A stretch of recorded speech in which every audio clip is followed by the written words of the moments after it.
Welcome back. So here we are at 1.7. Now, the creators of this exercise had a different idea in mind when it comes to how to go about things. And I'm going to show you my way of doing it, and I may talk about the author's way. Now, I'm known for saying I'm a programmer, and I'm not lazy, I'm just efficient, because if something's already created and it works, I'd rather use it than trying to recreate it. Now, I may recreate something to try and make it better, make it more efficient. But if that's not my goal, I just need to perform the task, why change anything if it works? For this, the directions we're given are we got to create a list. So here's the list,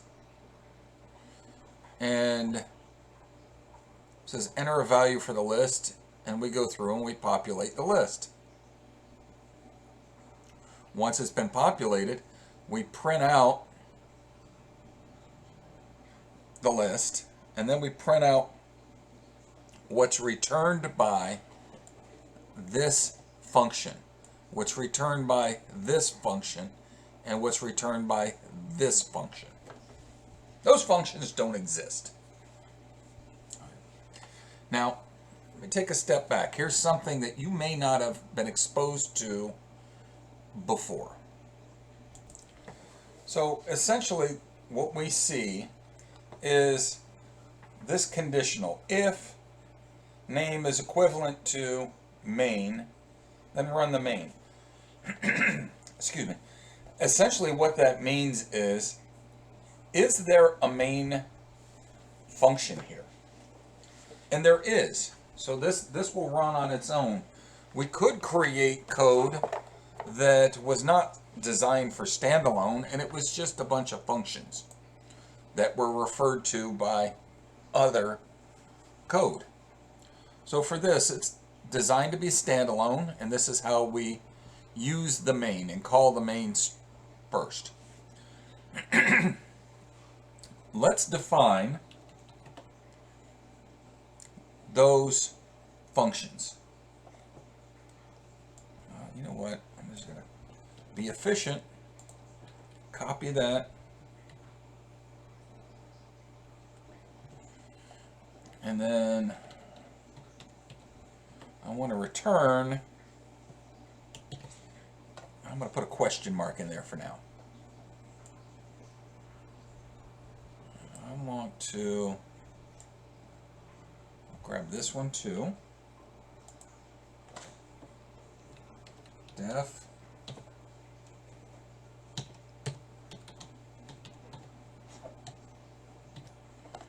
I'm going to return something. And def.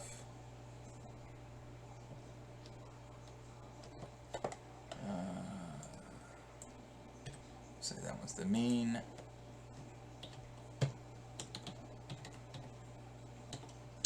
Now, what is it that we're going to return? Well, I've created these three functions, or defined them. They don't return anything yet, but I want to come up with a value that they return.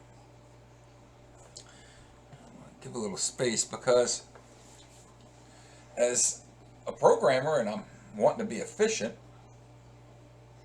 I want to use the tools that are available to me. I've got a calculator. I use that instead of doing pencil and paper to do math. It's not that I can't do math. I just want to be efficient in what I'm doing. Use the tools I have available to me. All right. One of the tools that I have available to me is I can import a library. Remember, we imported math before. I want to import statistics. And in statistics, we can say dot mode list. I want to copy that. Be a little efficient.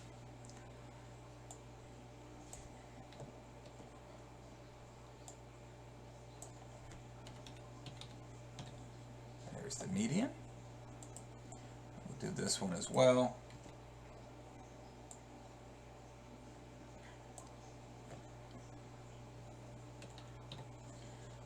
So let's look at what I did. So hey, there's a library that's got tools in it I can use called statistics. And statistics has these three functions: mode, median, and mean. And if I invoke those functions or use them, they will return the corresponding value, the mode, the median, and the mean. So if I want to know the mode for something, I just use that tool to get the value. I use this tool to get the value, use this tool to get the value. So let's see.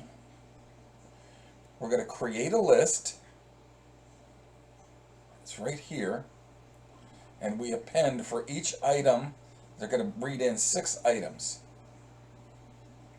And I'm going to append or add to the back of the list.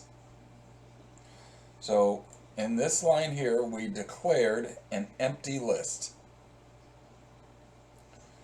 This structure, our repetitious structure, our loop, says we're going to go from 0 to 5, 6 items, 0 to 5. And for each item that we read in from the input, we typecast it to an integer and append it or tack it on the end of the list. The list is empty.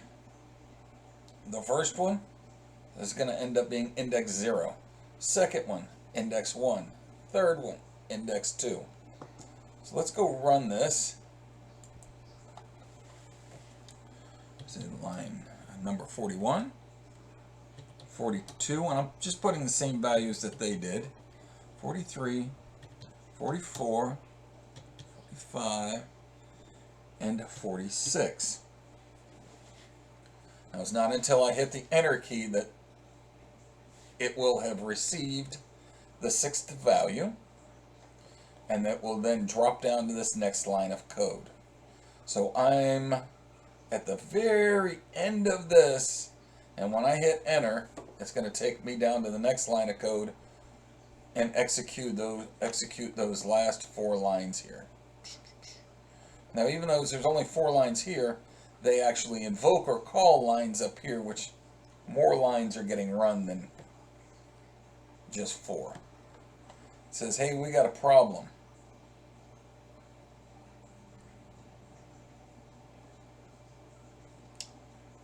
And my problem is, what is my problem? It says name mode is not defined. So I've got a typo somewhere. Actually, I had to pause it and go see what was going on. It must have been something about how I clicked away, because I went and changed nothing and it did it again without error. So this is the exact same code that I had before I paused. And if I do it again, 41, 42, 43, 44, 45, 46, and enter. It ran there without issue. But for some reason, something, I don't know what it was that it didn't like. Maybe it said there what, I don't know. So this is the quick and efficient way to perform that task. like I said, it's not necessarily the way that the author wanted you to do it, because they want you to dig more into the mathematics of it. So let's say mean. This one will run. This will run fine.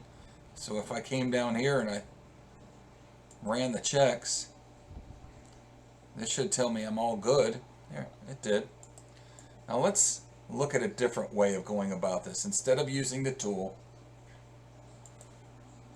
come down in here, and I want to add things up.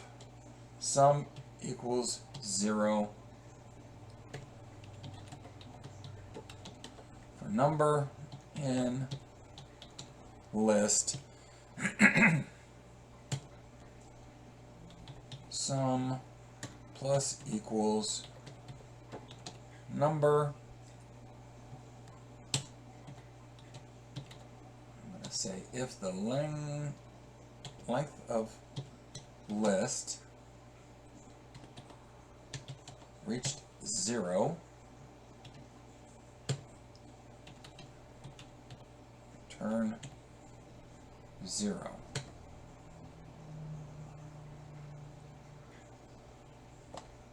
Oops.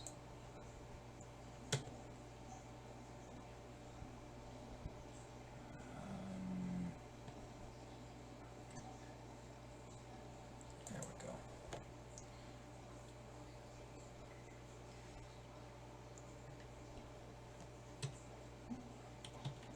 Else return sum divided by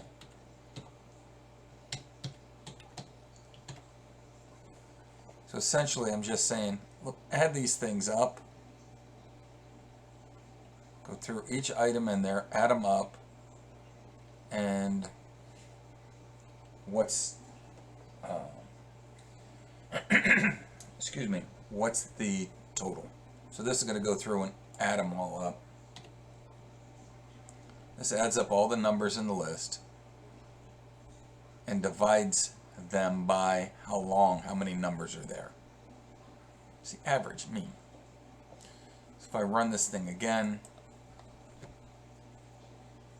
41, 42, 43, 44. Same thing. I run checks on it. Same thing. So there's more than one way to perform this task. There will be courses that you may have to take that say, look, yeah, there's libraries out there that'll do the work for you, but I want you to be able to go do the math yourself. And I get it. I totally understand why they want you to be able to do it. I've been there, done that. I've had to take those courses. And as long as you understand what it is you have to do, you can go through and do it. So you can go use the tools if they're available.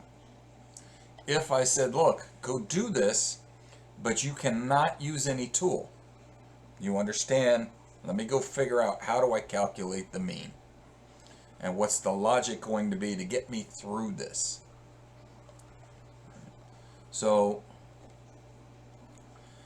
in this one method, in this one function I should say, is those step-by-steps that we had. An input, an input, the calculation, and the output.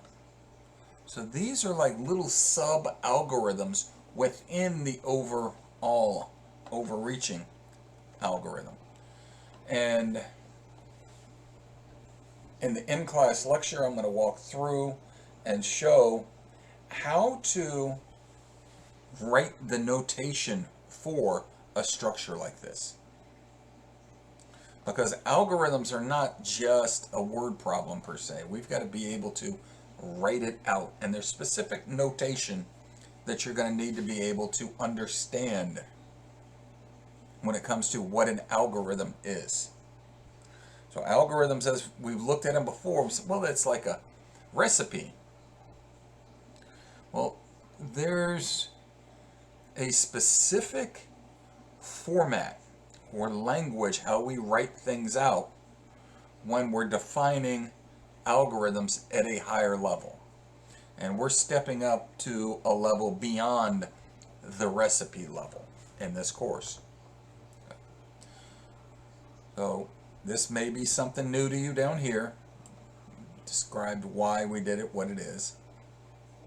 Here's the main function where the work takes place. And these are where we outsourced specific tasks. All right. We got through that one. Let's head to the next one. What do we got? 3 more.